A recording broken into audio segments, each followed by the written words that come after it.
Bon, j'ai l'impression qu'on a tous les mêmes réflexes, les gars. Quand le marché monte, on se rassure. Quand le marché bouge plus, on a l'impression que le danger est passé. Sauf que c'est pile à ce moment-là que le marché devient intéressant, finalement. Pourquoi? Parce qu'on se retrouve avec un Bitcoin qui se comprime de plus en plus. Il y a très peu de volatilité. Il se passe pas grand-chose. C'est d'ailleurs pour ça que je vous ai pas fait de vidéo pendant un petit moment. Je suis en vacances aussi, donc je profite de la vie, les gars. Laissez-moi tranquille. Mais c'est vraiment ces moments-là qui m'intéressent sur le marché. Pourquoi? Parce que c'est le calme avant la tempête. On se rend compte que le S&P 500, lui, ne connaît pas de bear market. Il est en ATH sur ATH. Donc à première vue, on pourrait se dire que tout va bien, il n'y a pas de danger en ce moment sur les marchés, donc chill, tranquille, je peux lâcher un peu l'écran des yeux. Sauf qu'en dessous de tout ça, il y a quand même quelques voyants qui commencent à s'allumer, et c'est ce qui me fait dire que ça peut potentiellement partir en couille sur les prochaines semaines, voire les prochains mois. On a le coût de protection contre les défauts des géants de l'IA qui augmente, on a les taux longs américains qui dépassent les 5% et on a le marché obligataire japonais qui continue de prendre une claque malgré les interventions de la banque centrale japonaise. Alors aujourd'hui, actu de la semaine, on va venir voir si le Bitcoin peut nous faire un short squeeze, on va venir voir également si on a touché le bottom. Spoiler alerte, on n'y est pas encore et je vous expliquerai pourquoi. Je vais également vous expliquer ce que nous disent en ce moment les tensions sur le marché du crédit par rapport à une fin potentielle du cycle de l'IA. Peut-être qu'on y est. Et également pourquoi il faut commencer à surveiller la prochaine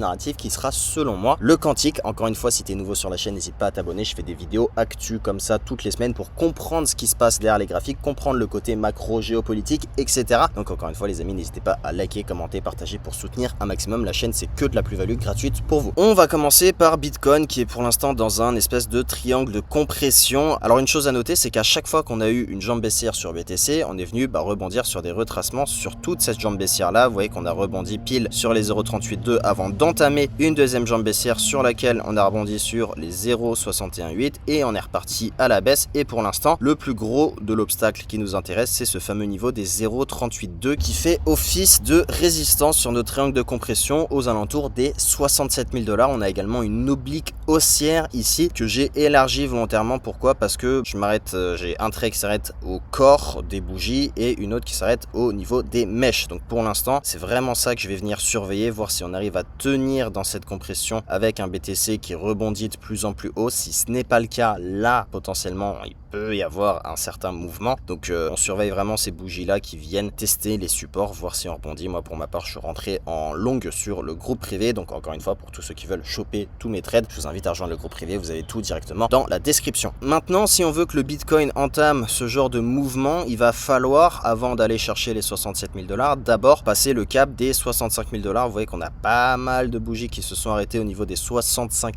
100 $. Sur les heatmaps de liquidation, c'est là où vous voyez énormément de liquidités qui traînent au nord comme au sud, un peu plus bas. Donc tout est compacté sur ces niveaux-là. Donc voilà, côté heatmap, on a énormément de shorts qui commencent à s'accumuler dans cette zone. Aujourd'hui, les 65 000 $ constituent un mur. On n'arrive pas à le passer pour le moment. Mais plus vous allez avoir de vendeurs, si vous voulez, qui viennent construire ce mur-là de liquidité aux 65 000 $, plus ils permettront potentiellement d'avoir un peu plus de carburant derrière si on active ce fameux short squeeze sur le Bitcoin. Ça pourrait faire sauter tous les vendeurs un peu trop agressifs avec du levier. Mais vous connaissez la chanson, on ne sait jamais quelle poche de liquidité va sauter en première, entre celle au niveau des 65 000 $ ou celle au niveau des 61 000 $ sur BTC. Donc pour l'instant, on attend de voir. J'espère que cette oblique là va tenir pour qu'on vienne sauter tous les shorts ici, qu'on fasse un short squeeze et qu'on aille chercher plus haut. C'est le play vraiment sur court terme que j'aimerais voir sur BTC. Maintenant, faut comprendre un truc, les amis, c'est que quand vous mettez des bandes de Bollinger comme ça en daily et qu'on vient dézoomer,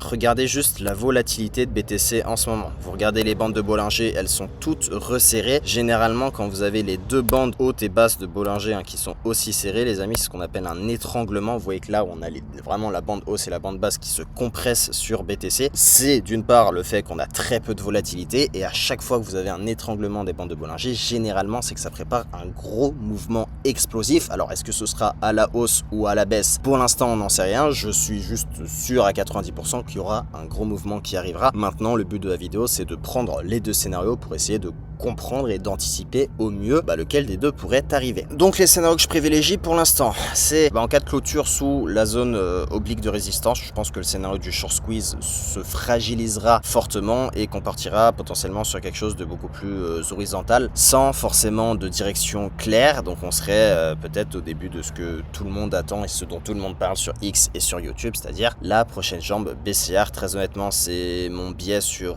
moyen terme, sur les mois à venir. Pour le coup, je vous avoue que ça me fait un peu peur et c'est selon moi encore trop tôt pour vous parler de prochaines jambes baissières. C'est encore un peu tôt pour vous parler d'un bottom exactement à 57 000 $, etc. Mais autour de la mi-août, donc à l'heure où je vous tourne cette vidéo, les gars, le mouvement des autres cycles baissiers du Bitcoin marquait également un essoufflement progressif. C'est généralement dans cette période-là de mi-août que vous avez un vrai creux avec très peu de volatilité où il se passe pas grand-chose. Encore une fois, il faut bien prendre en compte une chose, c'est que Bitcoin n'a pas programmé son crash annuel dans Google Agenda. Donc encore une fois, ce que je surveille vraiment sur cette semaine-là, ça va être cette oblique-là que je vous ai tracée. Tant qu'elle tient, selon moi, le short squeeze reste possible. Si on vient péter la liquidité à 65, ça nous donnerait potentiellement du carburant pour aller chercher les 67 000 $. Une fois arrivé là, faudra voir au niveau des liquidités ce que ça donnera. Très honnêtement, j'ai très peu d'espoir d'aller plus haut que les 67 000 $, étant donné que pour l'instant, ce fameux niveau-là des 0,382 a l'air de tenir bon. Et très honnêtement, je vois pas où on peut aller chercher assez de carburant, si vous voulez, pour aller beaucoup plus haut, chercher du 0,618 par exemple, qui nous ferait retourner vers les 73 000 $. J'y crois bof. Je pense que si on arrive à short squeeze et arriver aux 67 000 $, c'est déjà pas mal. Et sur du moyen terme, encore une fois, vu que je vois la deuxième jambe baissière arriver, et si on se base sur ce que je vous ai montré tout à l'heure en daily avec toutes les jambes baissières et les retracements, là on est allé buter sur les 0,382 derrière, ça a dégueulé. Là on est allé buter sur les 0,618 derrière, ça a dégueulé. Donc je pense que là le move ultime sera d'aller chercher encore une fois les 0,382, même si on est allé les toucher une première fois ici et une deuxième fois ici. Peut-être qu'on ira un tout petit peu au-dessus, aller chercher la liquidité pour repartir à la baisse. Maintenant, autre cas de figure, c'est si cette oblique là ne tient pas, je commencerai tranquillement à aller regarder au sud et peut-être qu'on laissera cette liquidité vers les 65-67 000 $ et on ira plonger directement sur la prochaine jambe baissière. Donc c'est vraiment les bougies sur les jours à venir que je surveille. Si on vient casser, là j'irai chercher du short forcément. J'ai quand même l'impression que le bottom se rapproche et justement si on oublie toutes les prochaines bougies pour dézoomer un peu plus sur les graphiques, notamment sur celui de Bitcoin, et essayer de revoir ce qui se passe dans le cycle actuel, il y a quand même un indicateur que je trouve particulièrement intéressant, les amis. C'est le fameux NUPL que vous allez pouvoir trouver ici en tapant NUPL dans indicateur. Vous allez ici, vous tapez NUPL, c'est le Net Unrealized Profit and Loss, celui de DAPRoof. En gros, c'est les gains latents, si vous voulez, laissés sur le marché à l'heure actuelle par les détenteurs de Bitcoin. Donc si je mets l'indicateur NUPL et que je mets mon graphique en monthly, on se rend compte que les bottoms arrivent généralement quand on se rapproche de -13 sur le NUPL. Donc c'est généralement la phase où vous avez le plus de gens qui se désintéressent du marché. Pour l'instant, on n'y est pas encore. On se situe au niveau des 17 sur le NUPL. Donc c'est ça qui me fait dire qu'il nous reste quand même pas mal de marge encore à la baisse, ce qui me fait dire que la prochaine jambe baissière est encore devant nous. Et selon ce que je vois, moi je la timerai plutôt vers fin d'année, fin décembre même, pour essayer d'être un peu plus précis et jouer le jeu du mec qui donne son take. Mais voilà, c'est pas évidemment un compte à rebours, mais ça nous donne une fenêtre qui est encore devant nous. Et d'ailleurs, si vous voulez pas louper ce genre d'indicateur ou ce genre d'analyse que je partage, les amis, vous avez le groupe public sur lequel je partage tout ce genre d'infos, les gars, que vous retrouverez également en description pour ceux que ça intéresse. On revient sur BTC et ce signal manquant de capitulation à l'heure actuelle sur le marché colle plutôt avec le scénario que je privilégie, c'est-à-dire la dernière jambe baissière. La grande zone que je vais surveiller, elle est assez large, mais elle est entre les 47 000 $, les amis, et les 60 000 $. Donc oui, c'est une zone extrêmement large et allez, on peut préciser entre les 0,786 si vous voulez et les 0,618. Je vais vous les mettre en un peu plus clair, mais ça, selon moi, ça peut potentiellement être la zone de capitulation ultime qui pourrait marquer notre bottom. C'est une zone assez large. Encore une fois, c'est assez dur de donner un prix exact d'un bottom, mais à l'heure actuelle, c'est une zone qui me semble assez cohérente. Je vais juste vous remettre la zone un peu plus claire pour que vous puissiez y voir plus clair. Voilà. Alors le fait que ce soit une zone assez large, très honnêtement, je vais vous dire un truc, je m'en fous complètement, parce que le jour où Bitcoin sera à 300K, que vous ayez acheté à 47, 57 ou peu importe, on s'en fout. Ce sera qu'un petit delta de pourcentage que vous perdrez, mais ça va être une zone sur laquelle je vais commencer à placer des swing longs assez intéressants que je compte tenir. Ça signifie pas forcément que Bitcoin doit aller chercher les 47 000 $, que ça va être le point le plus bas de la zone ou quoi que ce soit, mais c'est une zone que je garde sur ma carte, et tant qu'on n'arrive pas vers les 47 000 $, je garderai des liquidités de côté, c'est-à-dire des stablecoins en USDT tranquillement pour pouvoir potentiellement rechercher également en spot. Encore une fois, pour ceux qui préfèrent anticiper et qui ne seront pas forcément devant le PC à ce moment-là, je vous invite désormais à placer des ordres limites d'achat. Au moins c'est fait, vous pouvez le faire directement avec OKX qui est le partenaire avec lequel je travaille, les amis. Encore une fois, pour ceux qui n'ont pas de compte OKX, profitez-en parce que le bonus des 8% sur votre dépôt a été allongé d'encore un mois et ça va être la dernière fois qu'OKX permettra ce bonus-là. Donc encore une fois les amis, si vous cumulez avec le earn, donc si vous mettez par exemple 10 000 balles d'USDC sur OKX, vous allez toucher 8% d'intérêt annuel dessus, ce qui est quand même assez bien, et vous allez pouvoir déposer ces USDC directement en earn et aller gratter du 3-4%, ce qui vous fait 12% sur de l'USDC. Donc vous n'avez pas de risque du marché, c'est juste le risque structurel d'avoir de l'argent sur OKX, mais étant donné que c'est aujourd'hui la seule plateforme régulée sur laquelle vous pouvez faire des futures perp en Europe, et très honnêtement je pense que ce risque structurel est quand même pas mal diminué. Donc voilà les amis, ce bonus là a été allongé d'un mois, donc profitez-en pour ceux qui regardent les vidéos, qui n'ont pas de compte OKX et qui veulent rejoindre le groupe et profiter de toutes ces analyses là les amis. Je vous invite à cliquer sur le lien directement en description. Vous pouvez également me texter directement sur Telegram. D'autant plus qu'on est sur le mois d'août, et le mois d'août, que ce soit 2014, 2018 ou 2022, tous les bear markets ont connu une phase de correction vraiment importante durant cette période là du mois d'août. Donc mon biais, je vous le dis honnêtement, il n'a pas changé. À court terme, je dis pas que le short squeeze va arriver, je dis juste que je respecte le short squeeze et que tant que cette oblique là sur BTC tiendra, je garde en tête le fait qu'on peut aller chercher plus haut parce qu'on aura le carburant de la liquidité des shorts qui peut nous emmener vers les 67 000 $, voire un peu plus. Et à moyen terme, j'attends toujours cette capitulation parce que pour moi, on a encore énormément de marge à la baisse. Et ma zone, je voulais donner entre les 47 et les 57 000 $. Et pendant qu'on a le marché crypto, notamment avec BTC qui cherche son bottom, il y a le S&P 500 qui a littéralement oublié qu'un marché pouvait baisser. On a l'indice qui vient d'inscrire des nouveaux records qui restent encore collés à ses plus hauts historiques. Et côté Europe, les amis, cocorico, on a quand même le CAC 40 qui refait un nouveau plus haut la semaine dernière. Ça mérite d'être souligné parce que on a quand même de belles boîtes en France. Si vous avez à l'heure actuelle un PEA et que vous êtes résident français, j'espère que vous avez du Air Liquide, du Total, du Schneider dans votre portefeuille. Veolia aussi, c'est une belle action. Il y a un bon dividende. C'est une boîte qui fonctionne pour la grande majorité énormément à l'international, ce qui leur vaut la peine de pas forcément être affecté par toutes les politiques débiles mises en place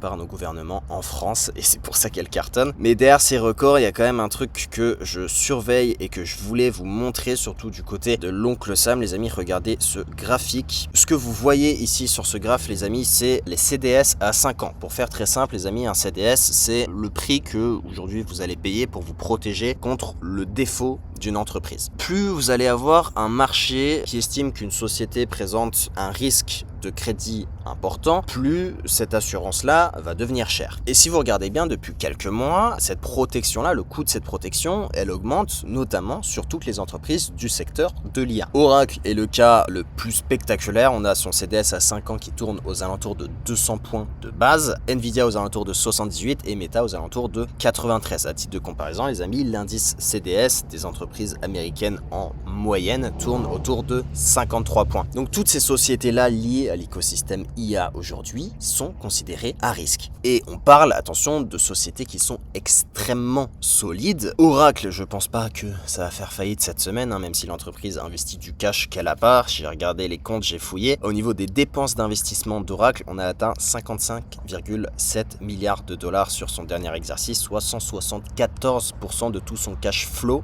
opérationnel. C'est-à-dire que pour 100 $ que la société génère, elle en dépense 174.